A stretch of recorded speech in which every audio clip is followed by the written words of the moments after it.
In last lecture, we had studied about Kalua, about Abu Chacha, and about Chandni, a new goat.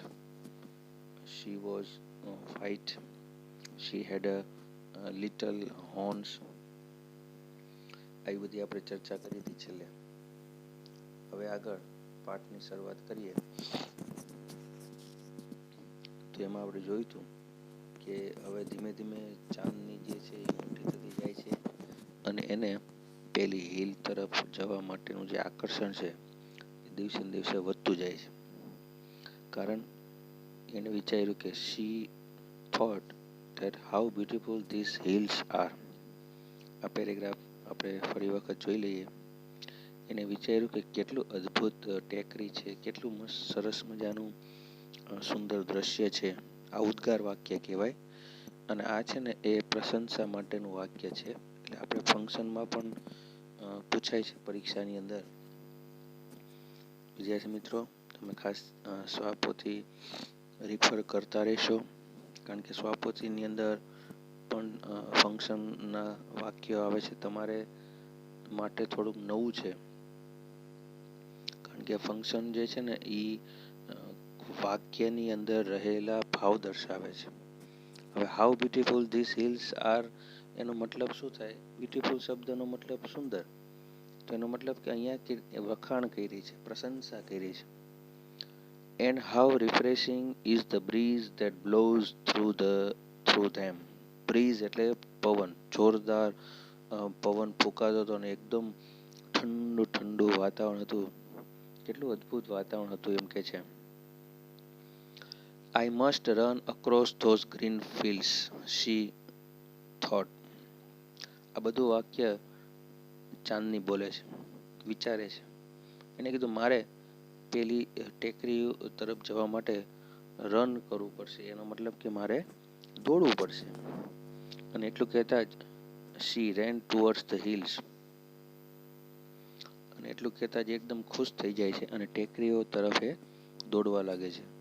But stopped with a jerk. પણ જેવી એ દોડવાની શરૂઆત કરે છે કે અચાનક જ એને જર્ક લાગે છે.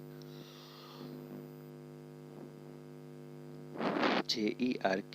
જર્કનો મતલબ થાય છે ઝટકો લાગો. અચાનક જ એને ઝટકો લાગે છે. કેમ ઝટકો લાગે છે? કારણ કે there was a rope around her neck. એના ગરદને એક દોરી બાંધેલી હતી. રોપ, ROPE. રોપનો મતલબ થાય છે દોરી. અરાઉન્ડ હર નેક. શી હેટેડ ઇટ મોસ્ટ. એને ગરદને ડોક આગળ એક દોરી બાંધી હતી, એટલે કે એને બાંધી રાખી હતી અને એનાથી એને ખૂબ નફરત હતી. ગ્રેજ્યુઅલી એટલે ધીમે ધીમે. જો આ ફ્રીક્વન્સી ઓફ એક્શન શબ્દ દર્શાવ્યો. Gradually, frequency, always, sometimes, generally. આ બધા શબ્દો જે છે ને એ ફ્રીક્વન્સી ઓફ એક્શન દર્શાવે છે. ફ્રીક્વન્સી એટલે સમયગાળો. તો ગ્રેજ્યુઅલી એટલે પણ ધીમે ધીમે થાય, એટલે સમય દર્શાવે. ધીમે ધીમે Chandni stopped eating the green grass and tasty grains.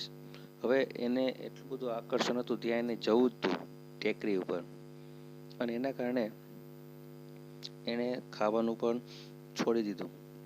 અનાજ અને ગ્રીન ગ્રાસ એટલે લીલું ઘાસ ખાવાનું એને છોડી દીધું. Even she lost interest in Abu Khan's stories.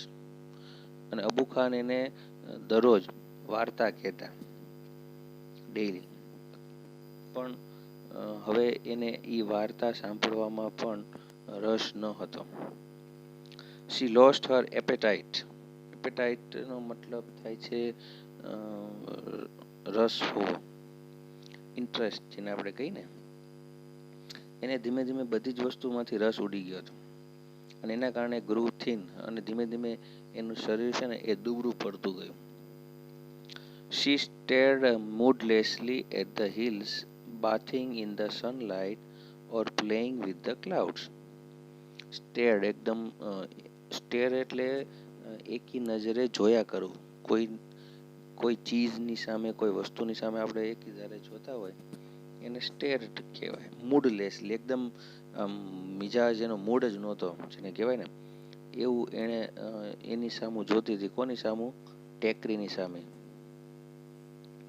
Abu Khan could sense what was happening to his dear ચાંદની. હવે અબુ ખાનને ધીમે ધીમે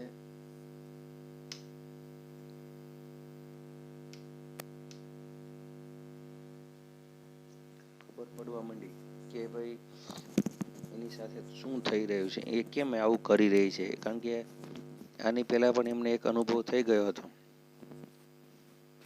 He pushed her into a small hut.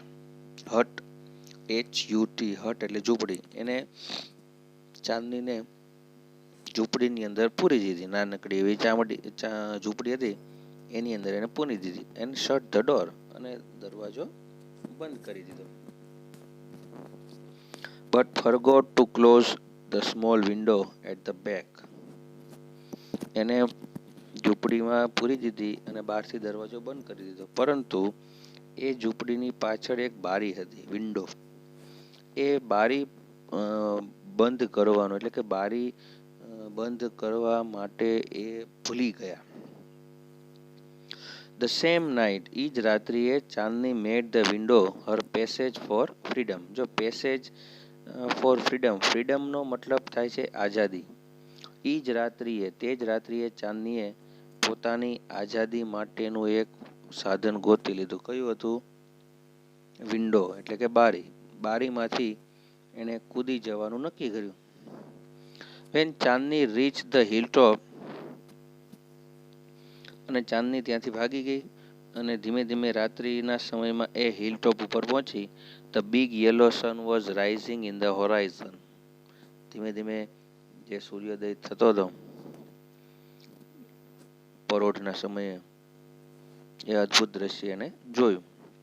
She was overflowing with joy and wonder. જો ઓવરફ્લો એટલે ખૂબ ઉમળકા થવા, એકદમ એ રાજી થઈ ગઈ. કારણ કે એનું સપનું પૂરું થઈ ગયું. એનું સપનું હતું કે પેલી ટેકરીમાં જવું, અને જેવી એ ત્યાં પહોંચી તે એકદમ ખુશખુશાલ થઈ ગઈ. The green grass under her feet became golden yellow. એના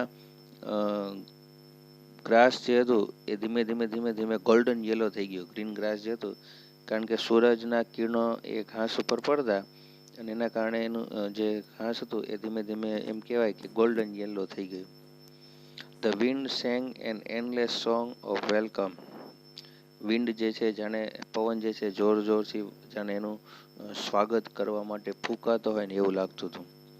ચાંદની felt as if she were meeting her mother after years of separation. સેપરેશનનો મતલબ થાય છે જુદા પડવું. છૂટા પડ્યા બાદ આટલા વર્ષો પછી જાણે ચાંદની પોતાની માતાને મળી રહી હોય એવું એને લાગ્યું હતું. How different all this was Abu Khan's prison house.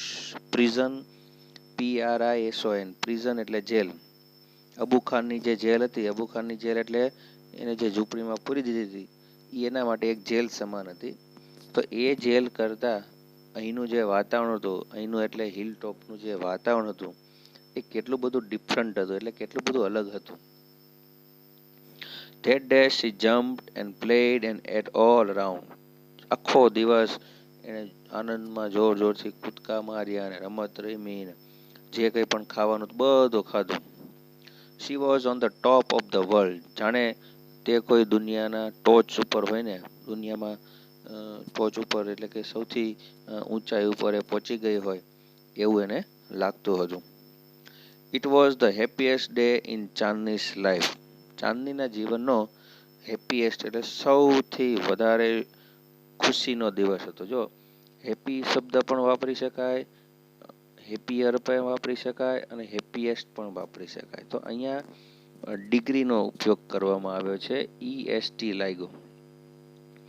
EST ક્યારે લાગે વિદ્યાર્થી મિત્રો? કમ્પેરેટિવ ડિગ્રી હોય ને ત્યારે EST લાગે છે. The sun disappeared behind the hills.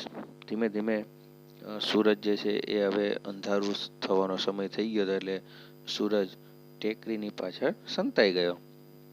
She was on the top of the world. It was the happiest day in life. Soon the darkness covered the grass. ધીમે ધીમે ડાર્કનેસ એટલે અંધારું થતું ગયું અને ઘાસ જાણે ઢંકાઈ ગયું હોય રાત અંધારામાં. The flowers and trees બધું જ જાણે ઢંકાઈ ગયું હોય એવું લાગતું હતું. The wind stopped blowing અને સાથે સાથે પવન પણ ફૂંકાવાનું બંધ થઈ ગયું. There was a stillness all around. ચારેય બાજુ સ્ટીલનેસ એટલે એકદમ સન્નાટો છવાઈ ગયો, એકલતા છવાઈ ગઈ. An owl hooted from a hole. Owl એટલે ઘુવડ અને હૂટેડ એટલે એનો ઘૂ ઘૂ જે અવાજ છે એ ઘુવડ તો ખબર છે ને, ઘુવડને રાત્રે દેખાય, દિવસે ન દેખાય. તો જે રાત પડી ગઈ હતી એટલે ઘુવડ ઘૂ ઘૂ ઘૂ ઘૂ કરતો હતો હોલમાંથી વૃક્ષના, અને એના કારણે ચાંદની ફેલ્ટ સ્કેર્ડ. SCARED. સ્કેર્ડ નો મતલબ થાય છે ડર લાગવો. ફિયર એટલે ડર લાગવો, સ્કેર્ડ એટલે ડર લાગવો, બીક લાગવી જેને કહેવાય ને. તો રાત્રિનો સમય થઈ ગયો હતો, ચારેકોર અંધારું હતું અને એવામાં એ આઉલે એટલે કે ઘુવડે ઘૂ ઘૂ અવાજ કર્યો તો એના કારણે ચાંદની જે છે એ ડરી ગઈ. The sun, the full moon rose in the distant sky. અને ચિત્રમાં તમે જોઈ શકો છો કે સૂરજ આથમી ગયો અને ધીમે ધીમે આકાશમાં એ સરસ મજાનું એક ચંદ્રમાનો ઉદય થયો. In its silver light, Chandni showed two bright eyes. ચાંદની એટલે કે ચંદ્રની જે શીતળતા હતી, ચંદ્રની જે ચમક હતી, એ ચમકની અંદર એ ચમકમાં એને દૂરથી એક લાલ એવી સરસ મજાની બે મોટી મોટી આંખો જોઈ. And sharp teeth moving slowly towards her. અને ધીમે ધીમે મોટા મોટા દાંતવાળું કોઈ જાણે એની સમક્ષ ધીમે ધીમે આવી રહ્યું હોય, સ્લોલી, એવું એને લાગ્યું. The devil was not in a hurry. Devil જો ચિત્રમાં તમે જોઈ શકો છો વિદ્યાર્થી મિત્રો, DEVIL. ડેવિલનો મતલબ થાય છે રાક્ષસ, દુષ્ટ, અહીંયા શબ્દ વાપરવાનો છે. તો કે એને કોઈ પણ જાતની ઉતાવળ નહોતી. કોને? રાક્ષસને. He knew that this goat was also his food. કારણ કે એને ખબર હતી કે હવે એકવાર અહીંયા આવી ગઈ કોઈ પણ વ્યક્તિ કે કોઈ પણ અહીં આવી જાય તો હવે પાછું જવાનું નથી, કારણ કે રાત થઈ ગઈ હતી અને રાત્રિમાં તો એ ખૂંખાર થઈ જતો રાક્ષસ. એ કોણ હતો? વુલ્ફ હતો. કોણ હતો? વુલ્ફ. વુલ્ફ એટલે વરુ. ચિત્રમાં તમે જોઈ શકો છો. The wolf and the goat struck their heads with each other. સામસામે ચિત્રમાં દેખાય છે કે બંને એકબીજાની સામે માથું પટકાડ્યું. He was big. વુલ્ફ જે હતું એકદમ મોટું હતું. ગોટ એટલે બકરી કરતા, ચાંદની કરતા. એન્ડ ફેરોશિયસ હતો. FEROCIOUS. ફેરોશિયસ નો મતલબ થાય છે ખતરનાક, ડેન્જરસ. મોટો હતો અને ખતરનાક પણ હતો. વેરેઝ એની સામે ચાંદની જે હતી, શી વોઝ સ્મોલ. એની સામે ચાંદની કેવી હતી? સ્મોલ હતી, બટ નોટ વીક. સ્મોલ હતી પણ એટલી નબળી પણ નહોતી. જો નબળું એટલે માનસિક રીતે પણ નબળા હોઈ શકે અને શારીરિક રીતે પણ નબળા હોઈ શકે. વિદ્યાર્થી મિત્રો, ચાંદની સ્મોલ હતી, નાની હતી, પણ એ માનસિક રીતે નબળી નહોતી, મક્કમ હતી. Chandni stood firm on her legs. Chandni એની સામે લડવા માટે તૈયાર થઈ ગઈ અને પોતાના પગ ઉપર ઊભી રહી ગઈ. Firm, FIRM. ફર્મ એટલે મક્કમતાપૂર્વક, એકદમ જોરદાર રીતે એ ઊભી થઈ ગઈ. હેડ સ્લાઇટલી બેન્ડ. એનું માથું જે છે એને આગળ થોડુંક ઝુકાવ્યું લડવા માટે. પ્રાણીઓ જે છે એ માથેથી પણ લડતા હોય. બકરી જે છે, આ બધા પ્રાણીઓ છે એ માથેથી લડતા હોય. ભેંસ. બેન્ટ વાળ્યું, એને પોતાનું માથું સેજ નમાવ્યું. સ્લાઇટલી. જો તમે અંડરલાઈન કરતા જજો, અમુક શબ્દની પાછળ LY લાગે છે. કયા કયા શબ્દો છે જોવો જોઈએ આમાં. એક તો સ્લાઇટલી છે, પછી ફર્મલી છે, સ્લોલી છે, તો આ બધા સડનલી છે. આ બધા શબ્દો છે ને એ એડવર્બ દર્શાવે. એડવર્બ એટલે ક્રિયા વિશેષણ. ક્રિયા કેવી રીતે થાય છે એ દર્શાવતું પદ એટલે ક્રિયા વિશેષણ કહેવાય છે. અંગ્રેજીમાં એને એડવર્બ કહેવાય છે. અને એ શબ્દની પાછળ એલવાય લાગે, જે ક્રિયા જે શબ્દ હોય, જે સમય દર્શાવતો જે શબ્દ હોય એની પાછળ એલવાય લાગે છે. ક્રિયા કઈ રીતે થઈ, તો ક્રિયા કઈ રીતે થઈ તો કે સ્લોલી, તો કે ધીમેથી. પછી ક્રિયા કઈ રીતે થઈ તો કે સ્લાઇટલી એટલે ધીરેથી. ક્રિયા કઈ રીતે થઈ સડનલી એટલે અચાનક રીતે. તો આ બધું શું દર્શાવે છે? એડવર્બ દર્શાવે છે. એન્ડ હર સ્ટ્રોંગ હોર્ન્સ, એના જે શિંગડા હતા એકદમ મજબૂત હતા. Aimed at the devil. Aimed AIMED. Aimed એટલે નિશાનો તાકો. એના જે શિંગડા હતા એને પોતાના શિંગડાને પેલા વરુની સામે રાખ્યા, કારણ કે એની પાસે એક જ હથિયાર હતું, શિંગડા. She looked like a brave soldier ready to fight a cruel enemy. જો બ્રેવ સોલ્જર છે, બ્રેવ સોલ્જર, બ્રેવ શબ્દ છે ને એ બહાદુર છે. જો અહીંયા બ્રેવ શબ્દ ઈ એડજેક્ટિવ દર્શાવ્યું. એડજેક્ટિવ એટલે વિશેષણ. નામ અને સર્વનામના અર્થમાં વધારો કરે એ શબ્દને વિશેષણ કહેવામાં આવે છે. નામ અથવા સર્વનામના ગુણમાં વધારો કરે. તમે ગુજરાતી ભાષામાં વિશેષણ શીખી ગયા હશો કદાચ. એનું અંગ્રેજીમાં એડજેક્ટિવ કહેવાય છે.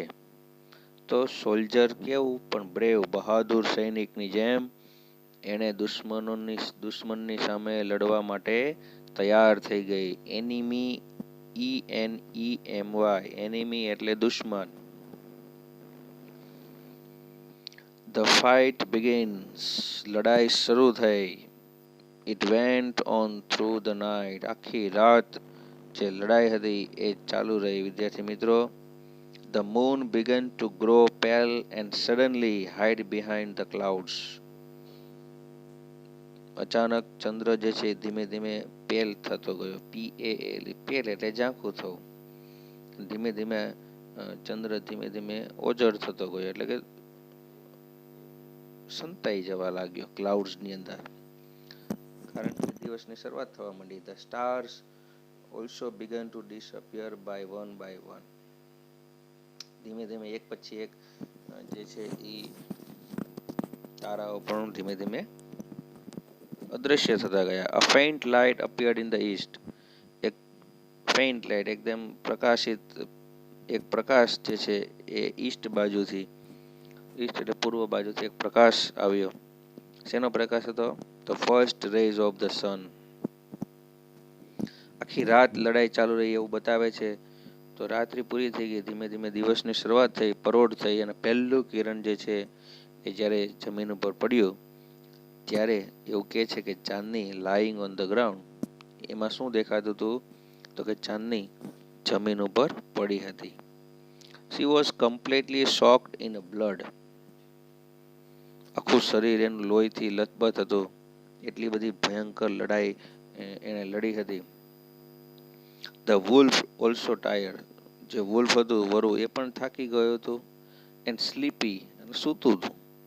Was getting ready to devour her. Devour એટલે ખાઈ જવું. DEVOUR, ખાવા માટે એ તૈયાર હતો. A flock of birds. જો flock of bird એ કલેક્ટિવ નાઉન્સ કહેવાય, સમૂહવાચક સર્વનામ. નાઉનના પ્રકાર ઘણા બધા છે. Proper noun, collective noun, abstract noun, material noun, બરોબર.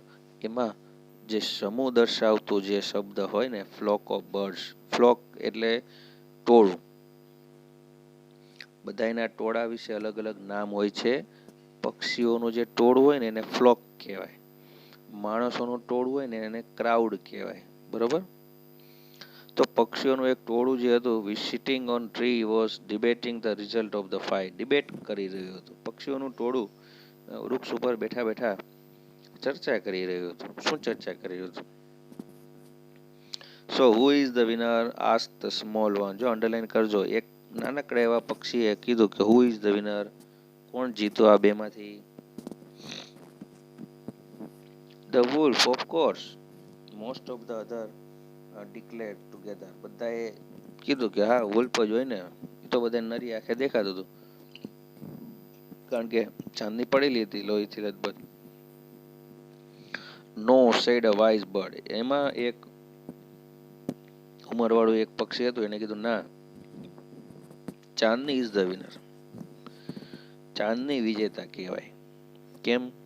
તો કે આઈ હેવ નેવર સીન સચ અ બ્રેવ ફ્રીડમ ફાઇટર. તો કે મેં ચાંદની જેવી લડાયક યોદ્ધા આજ સુધી જોઈ નથી. કારણ કે લડવા માટે વિદ્યાર્થી મિત્રો હિંમત જોઈએ, શરીર નથી જોવાતું. પરિસ્થિતિની સામે લડવું છે ને એ જરૂરી હોય છે. હાર જીત તો થતી હોય છે વિદ્યાર્થી મિત્રો, પણ પ્રયત્ન કરવો ને એ જ મહત્વનું હોય છે જીવનની અંદર. જીવનમાં આપણને હારે મળે અને જીતે મળે, પરંતુ પ્રયત્ન કરીએ ને એ મહત્વનું હોય છે. ઘણી વખત આપણને ખબર હોય કે આપણે અહીંયા હારી જવાના હોય, છતાં પણ જો આપણે સ્વૈચ્છિક હાર માની લઈએ તો એ કાયરતા કહેવાય. પણ એના કરતાં લડી, એ પરિસ્થિતિની સામે લડી અને પછી હાર સ્વીકારવી ને એ ખૂબ સારું કહેવાય. એટલે ચાંદની જે હતી એ કદમાંય નાની હતી વરુથી, પણ એને હિંમત ન હારી અને એની સામે લડતી રહી. તો વિદ્યાર્થી મિત્રો, તમને વાર્તા પસંદ આવી હશે. વધુ વિગત આપણે નેક્સ્ટ લેક્ચરમાં ચર્ચા કરીશું.